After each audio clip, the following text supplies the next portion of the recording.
ये बड़े दिग्गज जिन्होंने आज मताधिकार का इस्तेमाल किया। उत्तर प्रदेश की राज्यपाल आनंदीबेन पटेल अहमदाबाद पहुंची और उन्होंने अपना वोट कास्ट किया। पूर्व मुख्यमंत्री भी रही हैं।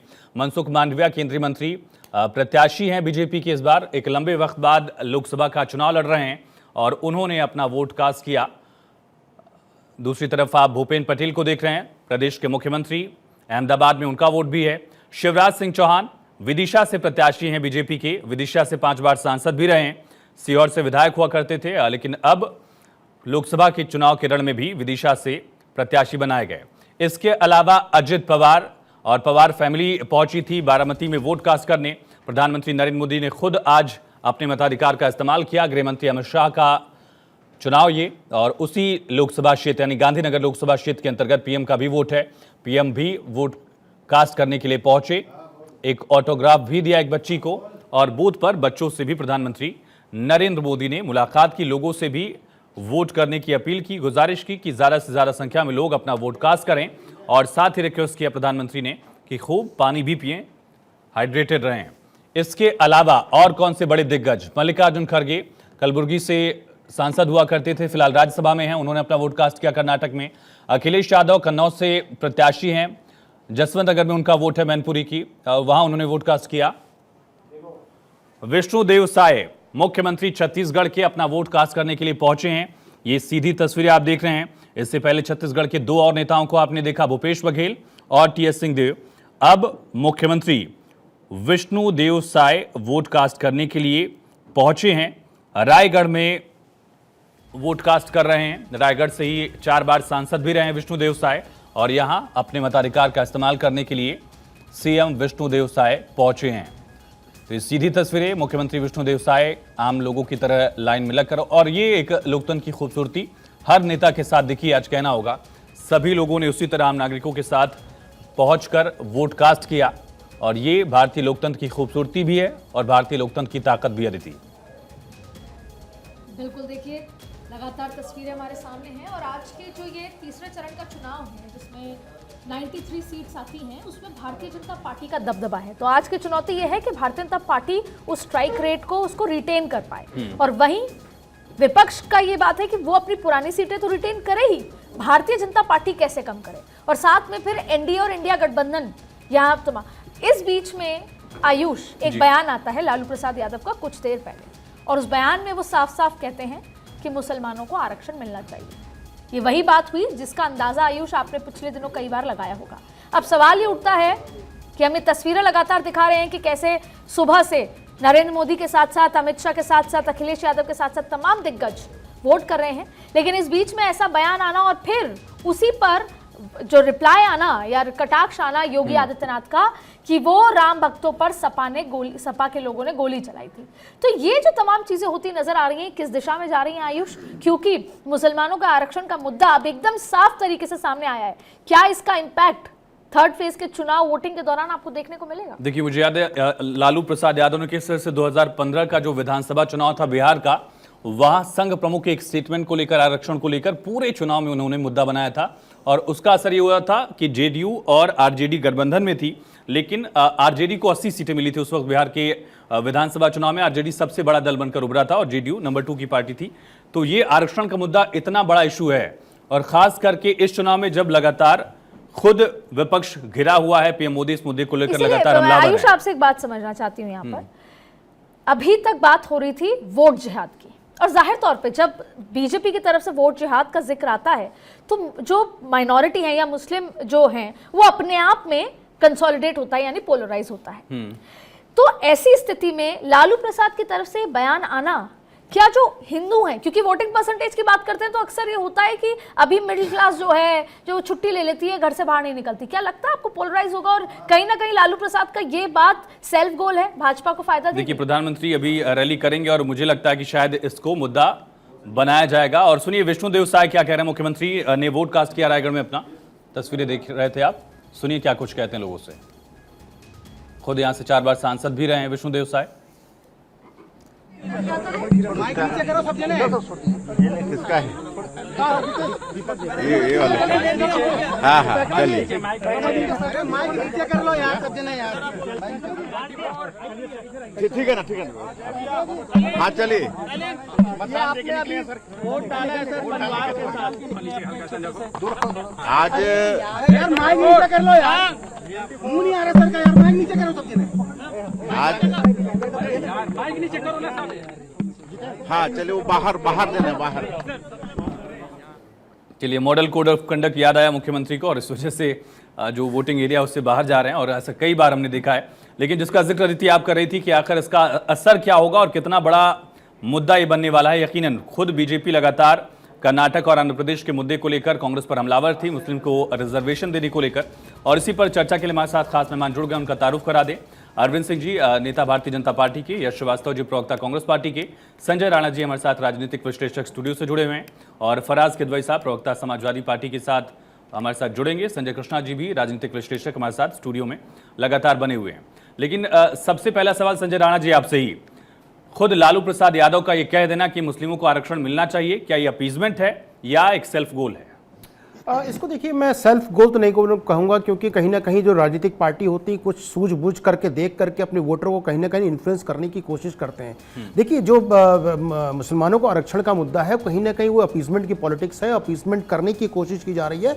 आपने देखा होगा बिहार में कई जगह पे इलेक्शन हो रहा है जहाँ पे मुस्लिम जो वोटर है, मतदाता सीमांचल वाला जो पूरा हिस्सा है, जी हाँ, उसके मतदाता का परसेंटेज ज़्यादा है, तो कहीं ना कहीं उनको एक तरफ अपनी तरफ लाने की कोशिश है। लेकिन चाहे आप सुबह का बयान ले लीजिए, चाहे वो समाजवादी पार्टी का बयान हो, चाहे लालू जी का बयान हो, कहीं ना कहीं ये एक तरह से जो है हिंदुओं की भावनाओं को कहीं ना कहीं ठेस पहुंचाती है और भारतीय जनता पार्टी को इसका कहीं ना कहीं फायदा उठाने का मौका दे देती है। नो डाउट, अगर आप चर्चा करते हैं विपक्षी की, चाहे इंडी अलायंस की चर्चा हम कर रहे हैं, तो इंडी अलायंस की प्रॉब्लम क्या है कि वो चाहते हैं कि जो वोट बैंक इंटैक्ट है, चाहे वो 14% कह लीजिए, अलग अलग पॉकेट में अलग अलग परसेंटेज है, वो परसेंटेज से स्टार्ट करना चाहते हैं। वो चाहते हैं कि सारा जो वोट परसेंटेज है उनके तरफ इंक्लाइन हो जाए, उनकी तरफ आ जाए। सर, उसका एक बात बताइए, वो तो वैसे भी जा रहा था जब ठीक है, एक बार सीएम विष्णुदेव साय को सुन लेते हैं। अदिति, चल रहा है और इस महापर्व का तृतीय चरण का मतदान आज संपन्न हो रहा है। छत्तीसगढ़ में आज ये महापर्व का समापन हो रहा है और ये हमारा गृह ग्राम है। यहाँ पर बूथ में हमारा नाम है। आज हम सपरिवार मतदान करने के लिए यहाँ पर आए हैं। हमारी माताजी, हमारी धर्मपत्नी, हमारी बेटी, हमारा बेटा, हमारी बहू और सब लोग अभी मतदान किए हैं। ये 3 महीने पहले आपने यहाँ पर जो विधानसभा चुनाव हुआ था उस दौरान मत दिया था और अभी आप मुख्यमंत्री बने, फिर अब प्रधानमंत्री के लिए भी यहाँ पर मतदान हो रहा है। लोकसभा का पर्व चल रहा है, कैसे देखते हैं? बिल्कुल, विधानसभा चुनाव में भी हमने यही मतदान किया था। काहे कि इसी बूथ में हमारा नाम है और आज लोकसभा का मतदान किए हैं और आप लोगों के माध्यम से जो 7 लोकसभा का चुनाव संपन्न हो रहा है छत्तीसगढ़ के अंदर में, वहां के सभी मतदाता भाई बहनों से मेरा विनम्र अपील होगा कि ये लोकतंत्र का महापर्व है और सभी लोग इसमें भाग लें, सभी लोग अपने मताधिकार का प्रयोग करें। सर, मतदान केंद्र में विशेष झलक दिख रही है आदिवासी संस्कृति की, छत्तीसगढ़ की विशेष व्यवस्था है सर? नहीं, बगिया में ही नहीं है और भी कई मतदान केंद्रों में है। इस बार विशेष ये सब मतदाताओं के लिए ध्यान रखा गया है और सिर्फ बगिया में ही नहीं हुआ है, प्रदेश के और भी मतदान केंद्रों में इस तरह की व्यवस्था है। आज 7 तारीख है और 7 लोकसभा सीटों में चुनाव छत्तीसगढ़ का देखा जाए और 7 नवंबर को ही विधानसभा का प्रथम चरण का चुनाव हुआ था। ये 7 का टिकड़ी क्या बताता है? देखिए, यहाँ 11 सीट है छत्तीसगढ़ में लोकसभा का और इस बार दो चरण में चुनाव संपन्न हुआ है 4 लोकसभा का और वहाँ का जो फीडबैक है, और हम मुख्यमंत्री के नाते पूरे प्रदेश में गए हैं, 75 विधानसभा सीट में गए हैं और 100 से ज्यादा कार्यक्रम हमारा हुआ है और हमारे देश के यशस्वी प्रधानमंत्री, उनका भी यहाँ पर आना हुआ चुनाव के दौरान में, हमारे राष्ट्रीय अध्यक्ष जी का भी आना हुआ, गृह मंत्री जी का भी आना हुआ आदरणीय राजनाथ सिंह जी भी आए, योगी आदित्यनाथ जी भी आए, और भी बहुत नेता है, हमारे प्रदेश के अध्यक्ष, हमारे मंत्रीगण, सब लोग गए और सब जगह जनसैलाब उमड़ा। और यहाँ के मतदाताओं में मोदी जी के 10 साल के कामों का असर है और छत्तीसगढ़ की जो भारतीय जनता पार्टी की सरकार, मोदी की गारंटी। तो चलिए, आप सुन रहे थे मुख्यमंत्री विष्णुदेव साय को। रायगढ़ में वोट कास्ट किया उन्होंने, 2014 में चुनाव भी जीते थे, अब मुख्यमंत्री हैं वो। अदिति, आप सवाल कर रही थी मुस्लिम अपीजमेंट वाले इशू पे। बिल्कुल, मैं ये आप सभी से इस बात पे, आप सभी चर्चा में शामिल हुई है जाहिर तौर पे। क्योंकि अगर जब वोट जिहाद की बात हो रही है तब भी तो हो रहा है, तब भी अपने आप मुस्लिम जो कंसोलिडेट हो ही रहा है, फायदा विपक्ष को मिल ही रहा है। ऐसी स्थिति में ये कह देने से अब जो मेजॉरिटी वोट है वो भी कंसोलिडेट होगा और वो विपक्ष को नुकसान करेगा। हम यही चर्चा करें। अदिति, जब चर्चा करते हैं लालू प्रसाद की अगर वक्तव्य की बात करते हैं, उस पर ध्यान देना जरूरी है। सीमांचल का जो प्रदेश है, कहीं ना कहीं जो ओवैसी की पार्टी वो चुनाव लड़ रही है, तो वो गठबंधन में नहीं, जो उसको इंडिया अलायंस आप बोलते हैं, तो कहीं ना कहीं उस वोट बैंक में जो बिखराव होने की संभावना, बिखराव को रोकना चाहते हैं। जहां तक कंसोलिडेशन की बात हो रही थी, जिस हिसाब से हम सब एक्सपेक्ट कर रहे थे जो कंसोलिडेशन होना चाहिए था, कहीं ना कहीं फेज 1 और फेज 2 में देखिए, वेस्ट बंगाल का अगर आप 11 बजे तक आप परफॉर्मेंस देखेंगे तो अच्छा वोटिंग हुआ, तकरीबन 32%, लेकिन और महाराष्ट्र में देखें तो 18% है 11 बजे का। तो वो चीजें कुछ ना कुछ दर्शाता है कि कहां पे वोट परसेंटेज बढ़ रहा है, उसका फायदा किसको मिल सकता है और किसको नुकसान हो सकता है। तो उस परिप्रेक्ष्य में अगर देखा जाए तो कहीं ना कहीं वोट को कंसोलिडेशन के करना की कोशिश की जा रही है। लिहाज से चाहे उत्तर प्रदेश की 10 सीटों की बात कर लें, चाहे जेडीयू का जो इम्पैक्ट आज की सीटों पर है बिहार में, उस इम्पैक्ट से तो ठीक है, लेकिन इसका कितना लॉन्गर रन में भारतीय जनता पार्टी इसका फायदा उठाने वाली है आने दिनों में, वो बाकी के फेजेस को विपक्ष की खराब कर सकती है राजनीति। बिल्कुल, देखिए अदिति, जहां तक चर्चा हो रही थी प्रधानमंत्री जी को, प्रधानमंत्री जी हर छोटी छोटी चीजों को, चाहे भारतीय जनता पार्टी अभी मैं आपको बीच में बस ये कहूंगी, योगी आदित्यनाथ ने सीधा सीधा अभी सपा पे आरोप लगाते हुए कहा कि राम भक्तों पर जो गोलियां चलाई है, तो सीधा आप देखिए इसका कितना raise to the power impact होने वाला है। देखिए, हम कहते हैं पॉलिटिक्स कीजिए, पॉलिटिक्स करना कोई गुनाह नहीं है, भारतीय जनता पार्टी पर आरोप लगाना भी कोई गुनाह नहीं है, पॉलिटिकल पार्टी करती है, लेकिन राम मंदिर पर प्रश्न उठा देना, देखिए राम गोपाल यादव कोई वास्तुशास्त्री नहीं है, ना ही आर्किटेक्चर है वर्ल्ड के फेमस, जो वो बताएंगे राम मंदिर बना है तो वास्तु की दृष्टि से खराब बना है, अच्छा बना है, तो वो सब चीजों को हमें लगता है कहीं ना कहीं कुछ पार्टी के कुछ नेता जो होते हैं अपनी पार्टी को, क्या ये अपीजमेंट वाले स्टेटमेंट्स पोलराइज नहीं करेंगे? और जैसा अदिति ने कहा कि सिर्फ इस चुनाव में नहीं, अगले फेजेस में भी इसका इंपैक्ट होगा। बिल्कुल पोलर, देखिए संजय जी, कृष्ण जी से। अच्छा, हाँ। जी बिल्कुल बिल्कुल, पोलराइज तो मुस्लिम को अपीज करने की राजनीति तो बहुत दिनों से चली आ रही है और ये कर ही रहे हैं, पर इसका ये इस टाइम पे ये कहना बीजेपी को कहीं ना कहीं बेनिफिट ही देके जाएगा। जैसे कि तो ऐसी क्या मजबूरी है कि लालू प्रसाद यादव को सिर्फ मुस्लिम वोट बैंक अगर थोड़ा देखेंगे तो लालू जी पिछले कुछ दिनों से जो बयान दे रहे हैं उनके लिए सेल्फ गोल ही हो रहा है। चाहे उन्होंने मोदी को बिना परिवार के कह दिया, वो भी उनके लिए बैकफायर कर गया। तो आजकल वो जो भी कह रहे हैं वो उनके लिए बैकफायर ही हो रहा है, उनको इसका बेनिफिट कम मिल रहा है, नुकसान ज़्यादा हो रहा है। तो मुझे नहीं लगता कि इनकी रणनीति इस वक्त सही बैठ रही है विपक्ष की, उनका हर बात जो है उनके खिलाफ ही जा रहा है। बिल्कुल, भूपेश बघेल ने अपना वोट कास्ट किया है, दुर्ग में इनका वोट है और प्रत्याशी थे राजनांदगांव से, जहां वोटिंग पहले हो चुकी है सेकेंड फेज में। लेकिन अरविंद जी, क्या इसका असर चुनाव में पड़ेगा? क्या उम्मीद आप लोगों को लग रही है? देखिए, मोदी जी पिछले दिनों हर सार्वजनिक मंच से जिस बात को चिल्ला चिल्ला के कह रहे थे, लालू प्रसाद जी के बयान ने उस पर मुहर लगा दी। लालू प्रसाद जी ने कहा है कि मुसलमानों को आरक्षण मिलना चाहिए। हमारे संविधान निर्माताओं ने ऐसी कोई व्यवस्था नहीं की कि धर्म के आधार पे, मजहब के आधार पे किसी को आरक्षण दिया जाए।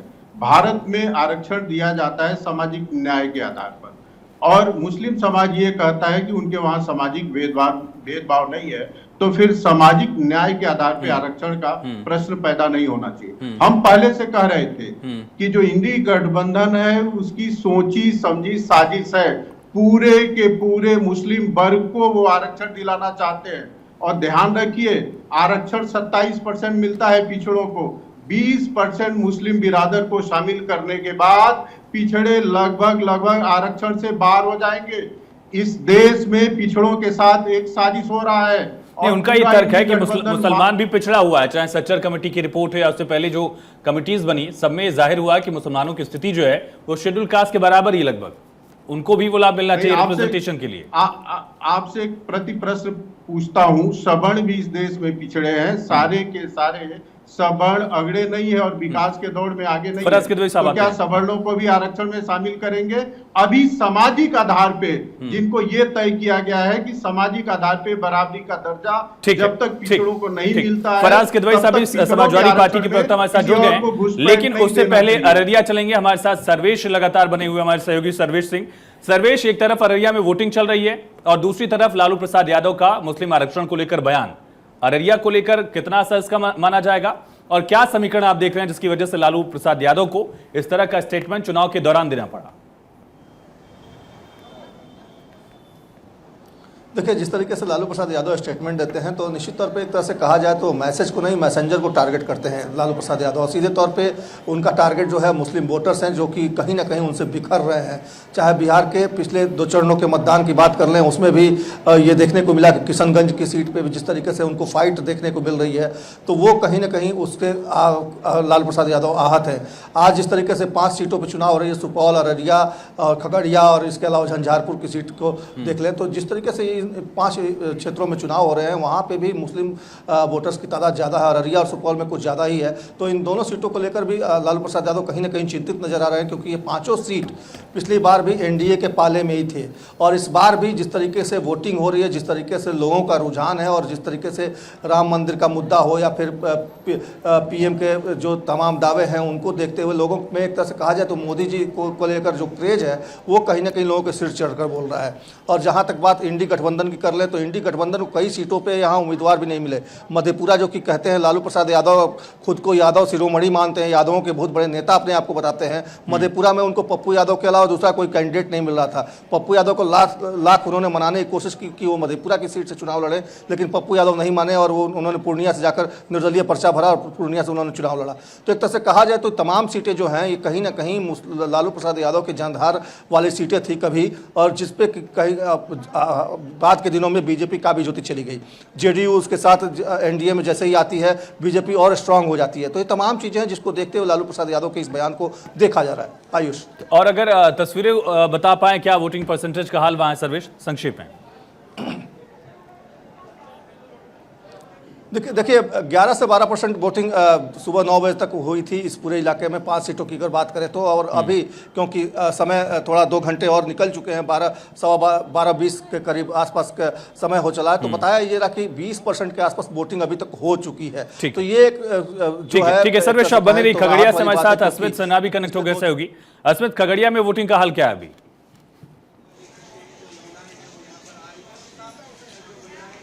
नहीं, देखिए, लोकतंत्र के महापर्व की खूबसूरत तस्वीर खगड़िया से देखने को मिली है और लगातार ये तस्वीरें देखिए, ये बयां करती है कि कितना उत्साह है लोगों में। लगातार सुबह 6 बजे से मैं ग्राउंड पे हूं और यहाँ पर लोग बैठ के इंतजार कर रहे हैं कि सुबह 7 कैसे बजेगा। इंतजार हुआ और लगातार वोटिंग हो रही है। अभी तक का परसेंटेज की बात करें, सुबह 11 बजे तक 24% जो है वोटिंग खगड़िया में हुए हैं। और इसके साथ साथ बिहार के जहां जहां चुनाव हो रहे हैं 5 सीटों पर, वहां भी 20 से 24% के लगभग अब तक वोटिंग हो चुके हैं 11 बजे तक। और अभी भी यहां पर वोटिंग जारी है। महिलाओं की बात करें या पुरुषों की बात करें, वो उत्साह दिख रहा है जो उत्साह हमने 2 चरण की वोटिंग में बहुत ज्यादा नहीं देखा था। सुबह 6 बजे